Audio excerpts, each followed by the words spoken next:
O pequeno Camilo nasceu quando ninguém mais esperava.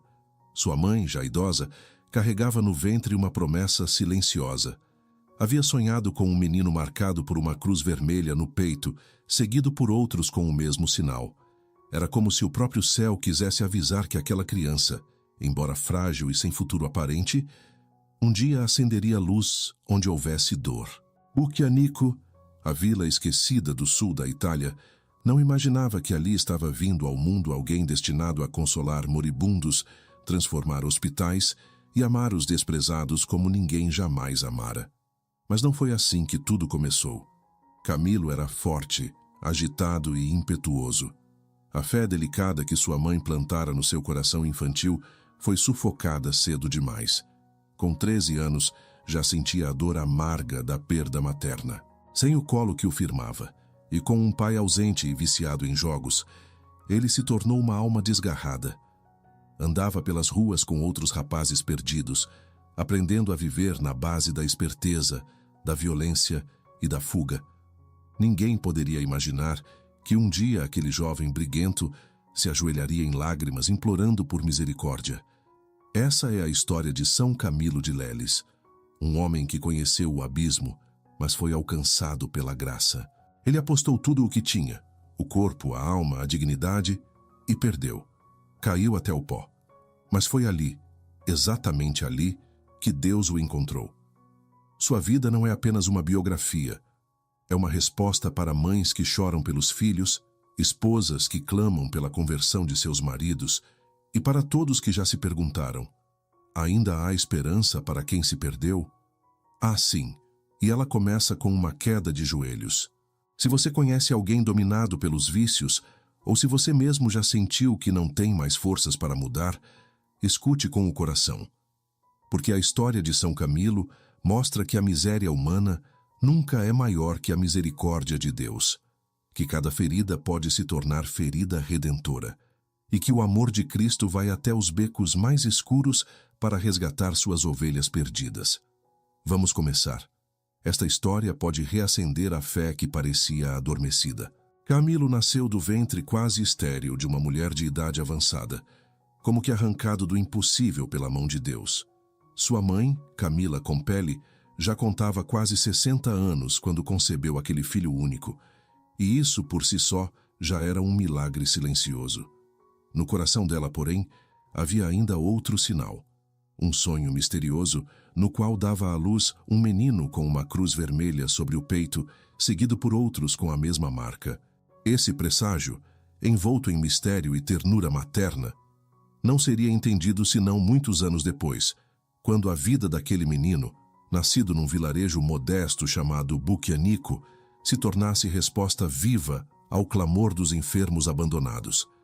Era como se o céu quisesse gravar na carne daquela criança um destino de compaixão. A cruz sonhada pela mãe não era ornamento, era missão. E cada detalhe de sua origem, o tempo, o local, a idade da mãe, o sonho, gritava que aquele menino não viera ao mundo por acaso. Nos primeiros anos de sua infância, Camilo era como muitos meninos, enérgico, impaciente, de alma inquieta e corpo robusto. Sua mãe o educou com firmeza e doçura, regando-lhe o coração com os ensinamentos da fé. Tinha uma piedade discreta, mas intensa. Foi ela quem primeiro lhe falou de Jesus, do valor das lágrimas e do poder da oração. Contudo, essa fase de doçura durou pouco. Aos 13 anos, Camilo perde o colo que o sustentava. Sua mãe morre, e o menino, tão jovem e já órfão do afeto mais essencial, vê sua alma começar a endurecer. Não havia mais ninguém que lhe ensinasse a rezar.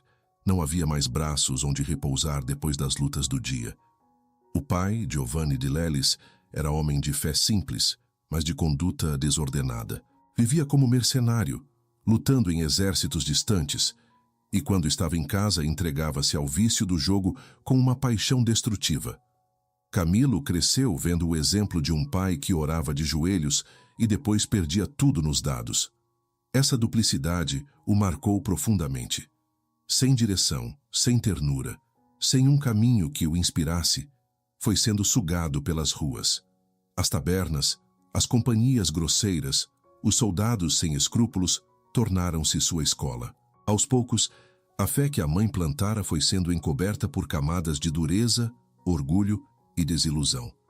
O menino de corpo forte e alma ferida começava a traçar um caminho sombrio, ainda sem saber que tudo aquilo, inclusive suas quedas, faria parte de um desígnio misterioso. Porque o Deus que permite a queda não é o Deus que abandona. Ele espera pacientemente o momento de resgatar o filho que um dia foi sonhado com uma cruz rubra no peito. E esse momento ainda viria. Mas por ora, Camilo caminhava rumo ao abismo. E o céu seguia vigiando. Sem o aconchego materno e com um pai ausente pelas campanhas militares, Camilo cresceu como uma árvore sem poda, lançando galhos para todos os lados, buscando apoio onde não havia raiz. Tinha apenas 13 anos quando ficou órfão da presença que o educava e amava, e essa perda o deixou à mercê do mundo. O lar se esvaziou de ternura, e o menino que fora marcado por um sonho começou a se formar sob o peso de más influências. Nas ruas e nas tavernas, entre soldados e andarilhos, aprendeu o som dos dados caindo sobre a mesa, a embriaguez das apostas e o gosto amargo das brigas sem sentido. Era um adolescente sem norte, buscando no barulho externo um alívio para o silêncio de sua dor interna. O pai, embora cristão, era um homem dividido entre a fé e a fraqueza. Jogava como quem fugia de si mesmo, perdendo tudo: dinheiro, tempo, dignidade. E Camilo, espelho do que via, aprendeu a amar o risco, a emoção vazia de quem aposta até o que não tem. Ainda jovem, tornou-se um jogador compulsivo, impaciente com os estudos, hostil à disciplina, seduzido por tudo o que era efêmero e ruidoso. Havia nele um grito por sentido, mas ninguém o escutava. Crescia sem educação formal, sem carinho, sem metas, apenas força física e uma alma machucada. Aos 14 anos, como último recurso, o pai o levou para a vida militar. Talvez acreditasse que as armas e os rigores dos quartéis lhe dessem algum rumo. Camilo, alto e atlético, logo se encaixou como soldado raso. Mas o que endureceu seu corpo também endureceu ainda mais seu coração. Os acampamentos militares, com sua brutalidade, vícios e desumanidade, tornaram-se um campo de treinamento não apenas para as mãos, mas para os pecados. Camilo afundava cada vez mais na lama do jogo, da bebedeira, da arrogância. Carregava já a fama de rapaz bizarro, incontrolável, entregue aos próprios impulsos. Com 19 anos perdeu também o pai, que lhe deixou como herança apenas uma espada e um punhal. Estava agora totalmente só no mundo, sem família, sem fé ativa, sem profissão digna. Camilo passou a viver de instintos. Aposta após aposta, foi perdendo tudo, inclusive a própria roupa do corpo. Chegou a ponto de oferecer a camisa que vestia numa jogada insana, e a perdeu. A vergonha de ver-se descalço e em farrapos, sem nada, nem mesmo um pedaço de tecido que o cobrisse, foi o primeiro lampejo de consciência. Como o filho pródigo do Evangelho, começou a vislumbrar que havia se afastado demais da casa do pai. Levantar-me-ei, irei ter com meu pai, e dir-lhe-ei: Pai, pequei contra o céu e diante de ti. Evangelho segundo São Lucas, capítulo 15, versículo 18. Mas ainda não era o tempo da volta. Camilo sabia que havia caído, mas não sabia ainda como se levantar. E por mais que a miséria o envolvesse por fora, era por dentro que ele estava mais ferido. Só Deus sabia que, por trás daquela capa de grosseria e vício, havia um coração ainda capaz de chorar. E a hora da lágrima sagrada estava próxima. O céu, que nunca o abandonou, já preparava o encontro que mudaria tudo. Camilo, agora adulto, era um retrato da ruína. O vício havia corroído não apenas seus bens, mas sua dignidade. Sem família, sem lar, sem honra militar, vagava pelas estradas como um homem que não sabia onde repousar a cabeça. Foi nessa condição, miserável por fora e por dentro, que ele chegou a Manfredônia, no inverno rigoroso de 1574. Estava esfarrapado, ferido, e com uma úlcera crônica na perna que o impedia até de caminhar direito. Aquela ferida era como um espinho plantado por Deus, sinal visível de uma alma que sangrava há anos. Sem destino, Bateu à porta de um convento de frades capuchinhos, pedindo trabalho em troca de pão. E ali, pela primeira vez, foi acolhido não como soldado, mas como um pobre. O trabalho era humilde: carregar pedras, misturar argamassa, construir paredes. Camilo não sabia, mas estava reconstruindo também os alicerces da própria alma. Foi nesse canteiro de obras, em meio ao pó e ao peso dos tijolos, que o céu o alcançou com força. Um dia, enquanto trabalhava, ouviu por acaso a pregação fervorosa do superior capuchinho. Não buscava palavras de fé, mas elas o buscaram. A homilia falava sobre o juízo, o inferno, a conversão, e cada frase cortava seu interior como espada afiada. Era como se Deus estivesse, naquele instante, recolhendo todos os anos perdidos e os traduzindo numa única sentença: Camilo, volta para mim. Tomado de assombro, ele parou. Chorou, não lágrimas discretas, mas soluços de quem se vê nu diante da verdade. Suas mãos, que antes empunhavam espadas e cartas de jogo, agora se apertavam ao peito como quem tenta segurar um coração despedaçado. O orgulho se dissolveu. A revolta calou-se. Camilo caiu de joelhos e, com a alma em ruínas, sussurrou o grito que mudaria sua eternidade: misericórdia. Foi sua queda mais profunda e seu primeiro passo de redenção. Como São Paulo na estrada de Damasco, ele caiu para ser levantado por Cristo. Um dos frades, impressionado, disse mais tarde que aquela conversão foi tão sincera que parecia o retorno da ovelha perdida nos braços do bom pastor. Alegrai-vos comigo, porque encontrei a minha ovelha perdida. Evangelho segundo São Lucas, capítulo 15, versículo 6. No íntimo de Camilo, uma chama antiga reacendeu. Era a fé silenciosa que sua mãe lhe transmitira, renascendo entre lágrimas de arrependimento. Naquele chão frio do convento, um novo homem começou a nascer. Não perfeito, não sem feridas, mas desejoso de Deus, faminto de recomeço, consciente da própria miséria e, ao mesmo tempo, cativado pela promessa de misericórdia. Ali, no meio de pedras e pó, uma alma reencontrou o caminho do céu. E essa alma não voltaria mais atrás. Camilo, agora tocado pela graça e decidido a mudar de vida, desejava entregar-se completamente a Deus. Foi então que pediu para ingressar na Ordem dos Capuchinhos como noviço leigo. Aqueles mesmos frades que o acolheram em sua miséria, agora o recebiam como irmão, vestindo-lhe o hábito marrom dos filhos de São Francisco.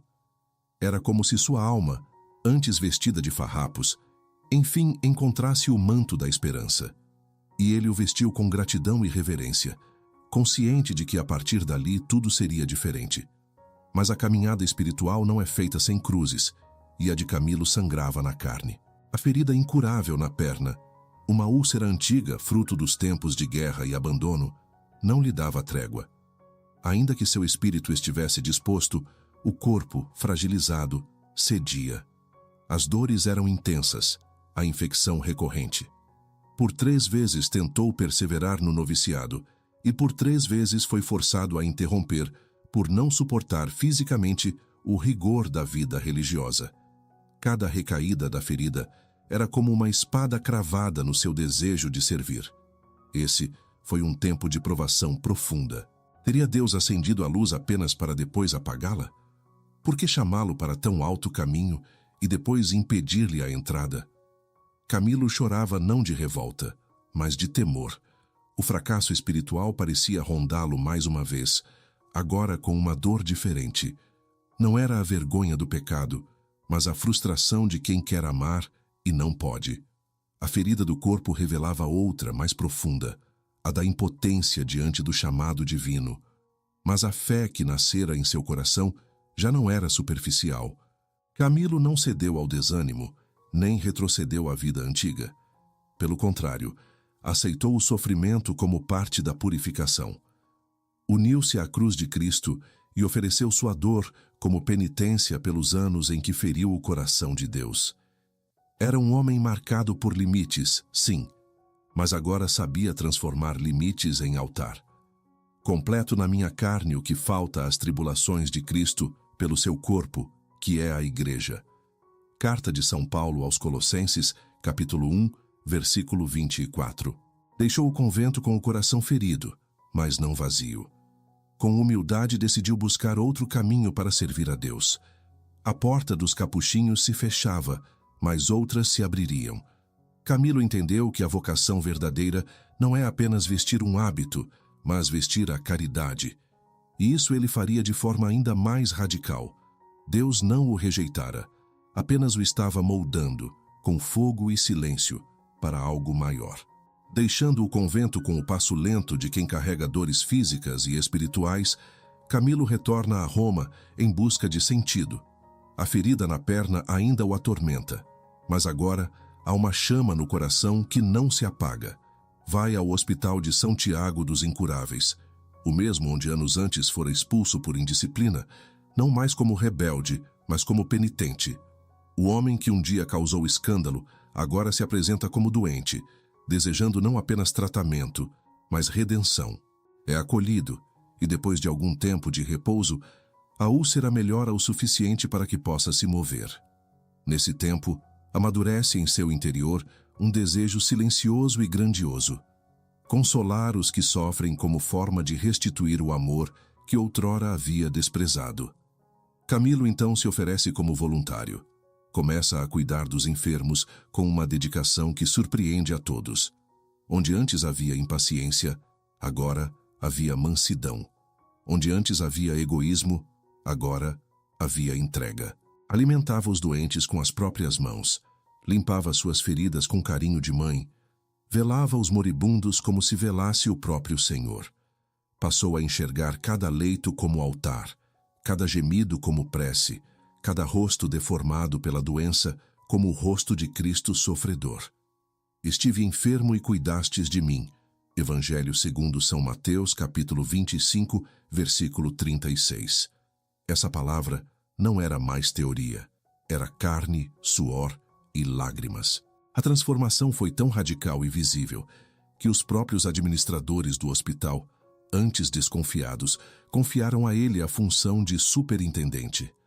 Aos 31 anos, o homem que perdera tudo no jogo e na arrogância assumia a responsabilidade de manter a ordem e a caridade em um dos maiores hospitais de Roma. Era o fruto silencioso de uma alma que havia passado pela noite escura e voltado diferente. Não havia mais orgulho em Camilo, apenas o zelo de quem deseja reparar. E reparava não com palavras, mas com gestos, pequenos e grandes, constantes, heróicos. Ali, entre os incuráveis, nasceu sua verdadeira missão. Não seria frade de clausura, seria frade de corredor. Não celebraria apenas com ritos, mas com mãos estendidas. Em cada turno de enfermagem, em cada gesto escondido, Deus ia moldando nele um sacerdote da dor alheia, alguém que transformaria hospitais em lugares sagrados. Camilo, que um dia foi temido pelas brigas e vícios, agora era amado pelos gemidos que consolava. Sem saber, já caminhava para fundar algo novo. Mas por enquanto, vivia o essencial: amar sem medida, amar sem ser visto, amar como quem repara cada pecado com um gesto de ternura. Porque quem ama assim já é sinal do céu na terra. O serviço de Camilo no Hospital dos Incuráveis não era apenas uma obra de caridade. Era uma liturgia vivida com o corpo inteiro. Mas quanto mais ele se doava, mais percebia que seu esforço individual não bastava. O número de doentes era imenso, e muitos padeciam não por falta de estrutura, mas por ausência de amor. Viu enfermeiros pagos agirem com negligência, padres visitarem os leitos por obrigação, e corpos deixados no abandono, sem uma palavra de consolo ou um copo d'água. Isso feriu Camilo mais do que qualquer úlcera em sua perna. Sentia-se como alguém tentando apagar um incêndio com as mãos nuas. Era preciso mais almas dispostas, mais corações inflamados por misericórdia. Foi então que brotou em seu espírito uma ideia ousada: formar uma companhia de homens que cuidassem dos enfermos não por salário, mas por amor a Cristo.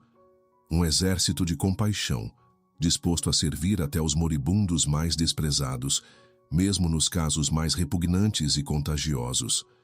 Homens dispostos a ver Jesus em cada rosto desfigurado, a tocar o intocável com mãos purificadas pelo amor. Camilo compartilhou esse desejo com seu diretor espiritual, um gigante da santidade, São Filipe Neri. O Santo Padre o escutou com ternura e discernimento. Confirmou a inspiração, mas aconselhou-o com sabedoria. Antes de fundar algo tão grande, seria bom que ele se tornasse sacerdote. Camilo hesitou. Tinha 32 anos e pouca instrução. Mal sabia latim, quanto mais teologia. Mas sua obediência era maior que seus medos. Se era para amar mais e melhor, ele aprenderia. Matriculou-se no colégio jesuíta, rodeado por jovens bem mais preparados, e começou a estudar com esforço heróico.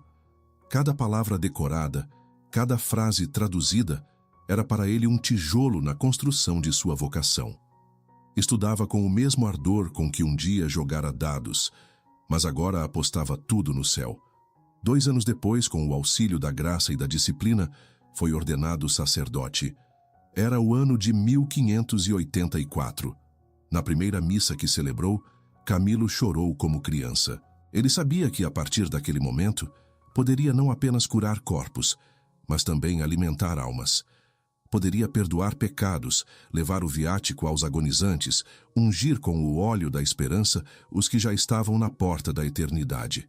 Tornara-se ponte entre a terra e o céu. A cruz vermelha, sonhada por sua mãe, começava, enfim, a ganhar forma visível. Já não era apenas símbolo, era promessa cumprida, e Camilo, agora padre, reunia ao seu redor outros corações inflamados. Juntos começariam a desenhar uma nova história de santidade. Mas tudo nascia do essencial: ver no doente o próprio Cristo e amar até o limite. Porque ninguém tem maior amor do que aquele que dá a vida por seus amigos. Evangelho segundo São João, capítulo 15, versículo 13. Mesmo antes de concluir os estudos e receber a ordenação sacerdotal, Camilo já reunia almas que se sentiam atraídas pela força silenciosa de sua caridade.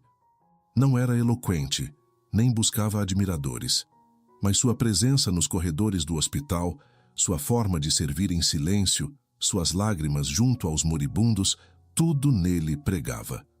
Alguns enfermeiros piedosos e jovens padres começaram a segui-lo, trabalhando com ele nos leitos mais difíceis, nos casos mais graves, nos rostos mais abandonados. Formavam uma pequena fraternidade sem nome oficial, mas com uma identidade visível: o amor heróico por Cristo sofredor nos pobres doentes. Aos poucos, esse grupo tornou-se conhecido em Roma como um exército da caridade. Onde ninguém queria ir, eles estavam. Onde o medo afastava, eles se aproximavam. Cuidavam sem exigir recompensa, permaneciam velando noites inteiras, entregando-se aos cuidados mais humildes com uma ternura que confundia os olhos humanos. E Camilo, que um dia apostara até a própria camisa num jogo de dados, agora doava até as forças que não tinha. Nada mais era dele. Tudo era para Deus. Em 1586, o Papa Sisto V reconheceu oficialmente a obra nascente, aprovando a Companhia dos Servos dos Enfermos como congregação religiosa leiga. Era o primeiro selo visível de uma missão que já era viva no céu. Os membros passariam a usar uma batina negra com uma grande cruz vermelha no peito, aquela mesma cruz que a mãe de Camilo vira em sonho antes mesmo do seu nascimento. A profecia materna se tornava agora sinal concreto da vontade divina. O que havia começado num coração arrependido, agora crescia como chama viva no seio da igreja. 2 anos depois, a primeira casa fora de Roma foi aberta em Nápoles. E ali, o selo do martírio se imprimiu nos primeiros irmãos. 2 camilianos perderam a vida ao cuidar de doentes contaminados numa embarcação em quarentena. Camilo não se abalou. Seu coração compreendia que morrer servindo não era tragédia, mas vocação levada ao extremo. Viu nos irmãos que partiram os primeiros frutos maduros da árvore que plantara com lágrimas. Não chorou de medo, mas de reverência. Assim a cruz vermelha tornou-se bandeira de misericórdia, não símbolo de poder ou conquista, mas de entrega silenciosa. Em cada hospital, cada campo de guerra, cada esquina de miséria, os camilianos se espalhavam como sementes de esperança. E por trás de tudo, um homem que um dia foi considerado perdido, agora conduzia outros a se perderem, não no vício, mas no amor que tudo consome. Porque Camilo aprendera a única aposta que não falha, apostar a própria vida em Deus. E nesse jogo, todos os que perdem por amor ganham eternamente. Em 1591, o Papa Gregório XIV elevou a jovem congregação de Camilo ao status de ordem religiosa com votos públicos. Nascia oficialmente a Ordem dos Clérigos Regulares, ministros dos enfermos. Era o reconhecimento da Igreja àquela obra nascida no chão de um hospital, banhada em lágrimas e selada com o sangue dos primeiros mártires da caridade. 25 homens, entre eles o próprio Camilo, fizeram seus votos solenes, comprometendo-se com a pobreza, a castidade, a obediência e, de modo extraordinário, com um quarto voto: servir aos doentes, mesmo com risco da própria vida. Este voto, inédito na história da vida consagrada, revelava a radicalidade do amor que os impulsionava. Não era apenas assistência médica ou conforto humano. Era uma missão sagrada, um ato litúrgico em que o altar era o leito, a oferenda era o corpo do servidor e a recompensa era o rosto de Cristo no sofredor. Camilo dizia com frequência que cada doente devia ser servido como um senhor e mestre, com amor de mãe e coragem de pai. E assim, seus filhos espirituais avançavam pelos campos da dor como anjos de carne. Logo a ordem enfrentaria provas que testariam esse voto até as últimas consequências. Em 1595, enquanto a peste assolava cidades e uma enchente devastava Roma, os camilianos correram para os hospitais, recolheram os moribundos das ruas e transformaram seus conventos em enfermarias improvisadas. Camilo, já debilitado pela velha ferida que nunca cicatrizava, carregava nos ombros os doentes que não podiam caminhar, subindo escadas inundadas com o coração em chamas. Nada o detinha, nem a exaustão, nem o perigo de contágio. Ele repetia em silêncio: quem me dera morrer servindo Cristo num pobre corpo. Durante as guerras na Hungria e Croácia, os camilianos foram enviados como capelães e enfermeiros. Criaram as primeiras enfermarias de campanha, socorrendo os feridos mesmo sob fogo cruzado. Não havia fronteiras para sua missão. Onde havia dor, eles chegavam.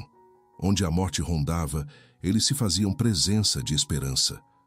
Muitos caíam, sim, mas caíam com o crucifixo nas mãos e o nome de Jesus nos lábios. Camilo não os lamentava como perdas, mas os celebrava como sementes.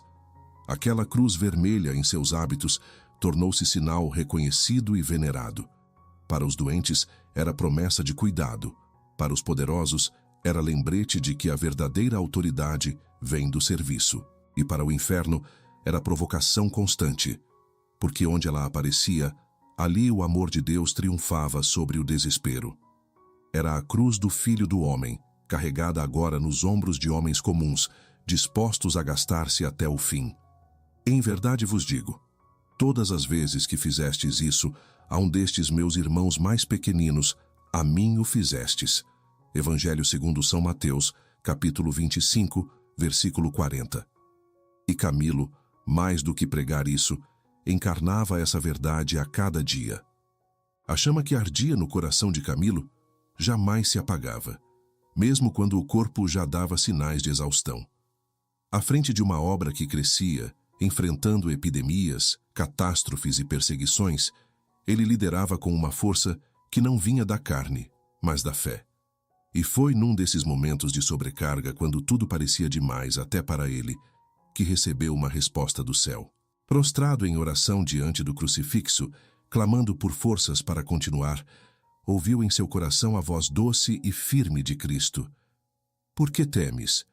Não percebes que esta obra não é tua, mas minha? Aquela frase se tornou seu lema, sua âncora, sua certeza nos dias escuros. Non est tum negotium sed meum. Não é teu trabalho, mas meu.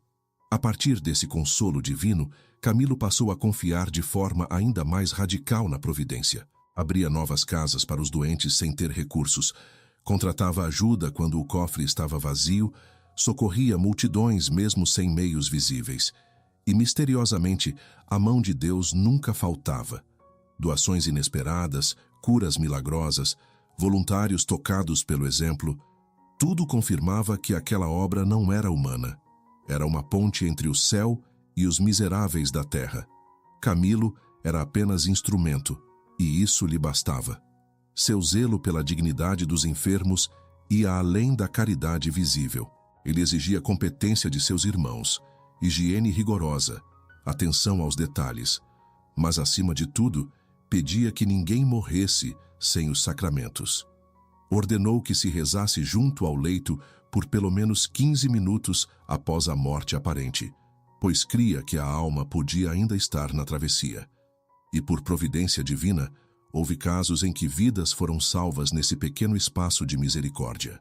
Camilo temia que alguém partisse sem o consolo de Deus, e por isso sua vigília não terminava com o último suspiro. Mesmo sendo o superior geral da ordem, nunca se poupava. Trabalhava mais do que todos, dormia pouco, jejuava com frequência, usava cilício e passava horas em oração. Sua autoridade vinha do exemplo. Quando alguns irmãos começaram a questionar suas decisões ou a murmurar entre si, ele não reagiu com imposições. Percebendo que sua liderança poderia se tornar obstáculo à paz da comunidade, renunciou espontaneamente ao cargo em 1607. Disse que queria viver sob a obediência de outro. Era mais importante a unidade do que qualquer poder. E então, nos últimos anos, tornou-se um simples irmão entre os irmãos. Voltou aos corredores dos hospitais com ainda mais intensidade, como se fosse a primeira hora de sua conversão. A cruz vermelha em seu peito já não era apenas símbolo, era ferida viva, era amor encarnado. Camilo havia compreendido o segredo do Evangelho, que descer é subir, que servir é reinar, e que o verdadeiro milagre não está na cura do corpo, mas na salvação da alma. O maior entre vós será vosso servo. Evangelho segundo São Mateus, capítulo 23, versículo 11. E ninguém servia como ele. Por isso, tantos viam nele não apenas um homem bom, mas um santo em carne viva. Se desejar, deixe nos comentários o nome de alguém afastado da fé. Alguém que você ama e quer ver redimido, como Camilo foi.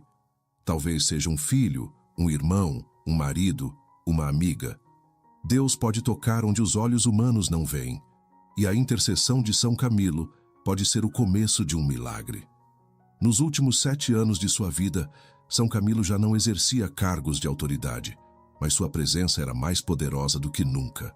Estava mais ferido fisicamente, sim. A úlcera na perna, que o acompanhava desde a juventude, agora se agravava com problemas renais e dores gástricas intensas. Mas sua alma era vigorosa como a de um jovem apaixonado. Mesmo com os pés inchados e sangrando, insistia em sair todos os dias para visitar os doentes, nos hospitais e nas casas mais pobres de Roma. Carregava alguns nos braços, quando não havia quem o fizesse. E ao final de uma dessas caminhadas de caridade, disse em voz alta: "Bendito seja Deus por me ter dado um corpo forte, assim posso carregar os que já não têm forças." Era como se cada dor que sentia fosse um altar. Nunca reclamava, pelo contrário, louvava. Via sua ferida como uma participação íntima na paixão de Cristo, uma cruz silenciosa que o unia ao Cordeiro. Durante a oração, por vezes, entrava em êxtase. Pessoas viam um brilho ao redor de sua cabeça, como uma chama leve e sagrada. Alguns testemunhavam milagres de cura obtidos por suas mãos ou por suas orações, e até mesmo o afastamento de epidemias inteiras. Mas ele não se vangloriava. Dizia-se indigno até de viver entre os homens. Quando alguém o chamava de santo, baixava os olhos e murmurava com tristeza: "Se ao menos um suspiro de um pobre doente por mim subir ao céu, isso já me bastaria como recompensa." E esse desejo, simples e profundo, foi-lhe concedido. No início de julho de 1614, Camilo adoeceu gravemente.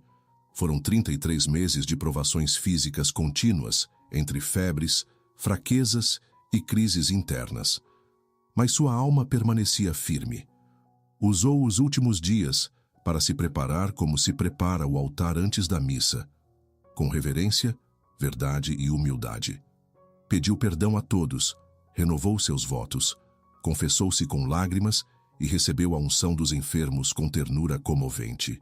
Reuniu seus filhos espirituais e, com voz fraca, mas ardente, exortou-os: continuai esta obra de Deus, amai Cristo nos pobres e doentes, não economizeis sacrifícios. Na noite de 14 de julho, enquanto um padre rezava junto ao seu leito as palavras do ritual dos moribundos: que Jesus Cristo vos apareça com o rosto meigo e alegre, Camilo sorriu e partiu. Não houve agonia, não houve medo. Foi como se seu espírito tivesse esperado esse exato momento para voar ao encontro do amado. Um dos irmãos disse depois que sentiu os anjos presentes no quarto. O rosto do santo, mesmo morto, irradiava paz e júbilo. O homem que tantas vezes consolou os moribundos com palavras e orações, agora recebia os mesmos consolos que havia distribuído por toda a vida. E imediatamente, Roma compreendeu que algo sagrado havia acontecido. Multidões acorreram ao seu corpo, tocavam suas mãos, pediam bênçãos e começavam a invocá-lo como protetor dos enfermos. Não foi preciso proclamar. O povo soube antes que a igreja o declarasse. Ali repousava um santo, um pecador transformado pela graça, um amante do Cristo sofredor que soube ver, tocar e servir Deus escondido nas feridas humanas. Camilo entregou seu último suspiro, rodeado por aqueles que mais amou. Os pobres, os doentes e os filhos que aprendeu a gerar pela fé. Foi uma travessia santa. Uma vida inteira que se consumiu como vela acesa no altar da caridade. A notícia da morte de Camilo espalhou-se por Roma como um fogo sagrado. Não era luto comum, era reverência. O povo, que já o venerava em vida, agora o tratava como intercessor do céu. Seu corpo foi sepultado na igreja de Santa Maria Madalena, próxima ao hospital onde tantas vezes consolara os moribundos. Não era um túmulo qualquer, mas um santuário natural da gratidão dos pobres. Com o tempo, os milagres multiplicaram-se. Curas inexplicáveis, livramentos em hospitais, conversões de médicos e enfermeiros. Seu nome tornava-se esperança para quem sofria, consolo para quem cuidava, refúgio para quem já não via saída. A cruz vermelha, que um dia fora apenas um sonho, agora se tornava símbolo universal da misericórdia encarnada. Em 1746, a Igreja reconheceu oficialmente o que o povo já sabia. São Camilo de Leles era santo. Foi canonizado pelo Papa Bento XIV, sendo exaltado como modelo de misericórdia cristã e verdadeiro protetor dos agonizantes. Anos depois, São João Paulo II diria que ele e sua ordem derramaram suas vidas no serviço aos que sofrem, confirmando com heroísmo profético a santidade da vida consagrada. Suas obras não apenas sobreviveram, se multiplicaram. Hoje, a Ordem dos Camilianos está presente em mais de 30 países, inclusive no Brasil, cuidando de hospitais, casas de saúde e missões, onde quer que haja um leito de dor. Mas não foram apenas os religiosos que herdaram seu espírito. Multiplicaram-se também irmãs camilianas, leigos, voluntários e profissionais da saúde que, tocados por sua história, decidiram fazer da profissão um altar de caridade. Em muitos hospitais há uma pequena estampa sua ao lado do leito, uma medalha sob o travesseiro de um paciente, um suspiro feito oração. São Camilo, cuida deste enfermo, mostra-lhe que Deus ainda está aqui. E ele cuida. Com sua presença invisível, com sua compaixão que atravessa os séculos, com a autoridade de quem amou até o fim. Talvez por isso a Cruz Vermelha, sua marca, tenha sido adotada como símbolo internacional da assistência humanitária. Quase como um eco do céu dizendo: onde houver dor, ali deve estar o amor. A cruz de Camilo não é de guerra, mas de entrega. Não é de conquista, mas de compaixão. E ela segue, silenciosa, curando com a memória de um homem que perdeu tudo e ganhou tudo, porque se deixou quebrar pelas mãos da misericórdia. A grande lição da vida de São Camilo é essa: nenhum vício é maior que a graça, nenhuma ferida é maior que o amor de Deus, e nenhuma história está perdida se for entregue ao Senhor. Bem-aventurados os misericordiosos, porque alcançarão misericórdia. Evangelho segundo São Mateus, capítulo 5, versículo 7. E Camilo alcançou, porque fez da própria dor ponte de salvação para os outros. Que sua vida inspire os que cuidam e os que sofrem. Que seus passos sejam farol para os que buscam um novo começo. Que sua cruz vermelha nos lembre, sempre, que o maior amor é aquele que se dobra sobre o outro com mãos abertas e coração ajoelhado. A história de São Camilo de Leles não começa com heroísmo, mas com fracasso. Um jovem que apostou tudo no jogo, perdeu tudo e viu-se nu, ferido e rejeitado. Mas foi justamente no chão da humilhação que Deus o encontrou. E ali, onde os homens viam um caso perdido, o céu viu uma alma escolhida. Camilo é prova viva de que a misericórdia não busca os perfeitos, mas os disponíveis. De que Deus transforma vícios em virtudes, feridas em fontes de cura e pecadores em santos, quando encontra corações que se rendem. Ele não foi curado para servir, serviu ferido. Sua perna doía, seu passado pesava, mas sua alma voava. Cada gesto de cuidado com os doentes era um pedido de perdão que se tornava bênção. Cada chaga que limpava era a sua própria que cicatrizava um pouco mais. E assim, Camilo amou.